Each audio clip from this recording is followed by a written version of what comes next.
We're building the biggest backyard fort on YouTube, and in this video, we finished the walls just in time for our church to come out for an event. We'll show some of that at the end of this video, but first, we have to finish the fort. We built the original fort years ago, and for nearly a decade, we made memories around it. Naturally, it aged as we did, and eventually, we tore it down when our family moved. Even as we burned the old fort to the ground, we knew that we would build a bigger and better fort in the future, in part as a fun project for our family and kids, but also to keep us creative and inspired. The new fort needed to be impressive, so we made some ambitious plans and got started. We searched for a location for the new fort and found a good spot between two creeks. The area was overgrown, so we cleared and burned the brush, then measured out the space for the walls. We borrowed some equipment to build up the ground, adding rocks and soil to make a foundation. For work on the walls, the whole family got involved, helping us move treated posts down to the fort to use as the supports. Once we had our materials collected, we used post hole diggers to dig 3-foot holes. We filled the holes with gravel, then we're ready for the horizontal beams. For the horizontal beams, we salvaged a bunch of logs from a landscaper and peeled the bark off to preserve them. We then hauled the logs down to the fort using logging chains. To attach the beams to the posts, we had to flatten the ends of the logs so the bolts could go all the way through. This phase of the project took a long time. Each of these logs weighed between 100 and 200 pounds, and we were only working on this during the weekends. We were making slow but steady progress, but there were unexpected hurdles that slowed us down. We realized there was a large, unsafe, damaged tree hanging over the fort, so we blew it up.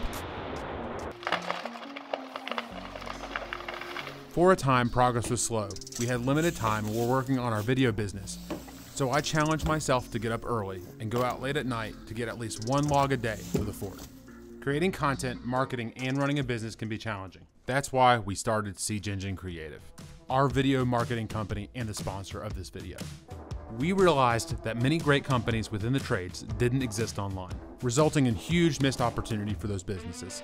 Siege Engine gets businesses online, building customer trust and company pride. If you or someone you know is trying to increase the online presence of their business, we are giving away free material on our website to make that process easier. Visit SiegeEngineCreative.com, link in video description. Let's get back to working on the fort. If you've been following along, you know that we put in the support posts quite a while back. We put in the horizontal beams, and today we're going to be finishing in this section right here. We cut a pine log for the last section of wall and dragged it through the woods to the fort. This was not an easy task, and we appreciate the friends that will randomly jump in to help us pull logs through the woods.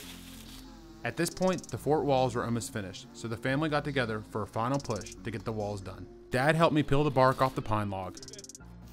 Mom cleaned up around the fort. Isaac cleared brush. I got ready to lift the final logs into place. So that log is going to run from over here to here, and now it's just a matter of getting on the tractor bucket and lifting it up.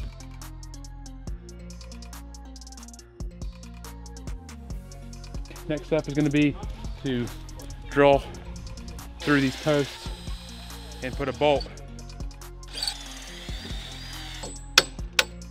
The day of the event arrived and we were down to the wire. We still had an entire section of logs to put up, and the church was coming in a matter of hours. We probably could have just left it as it was, but we wanted to get the walls finished before the kids got there. While the rest of the family got the food, archery equipment, and other things ready, we finished putting the logs on the wall. We didn't think we were going to get done in time, but we got finished 30 minutes before the first guest arrived. We immediately lit a fire, cooked some delicious food, sat around and ate, and then we had archery lessons and got to shoot archery, went out in the woods and had an axe chopping competition. And to finish off the evening, everyone got to fire the trebuchet. This day felt like a huge accomplishment. We had rebuilt what we burned down and made a new place for friends and family to hang out and spend time together. Made even more meaningful considering that it was worked on largely during the pandemic, a time when we were separated from friends and family. Now we look forward to what's next. Thanks for watching.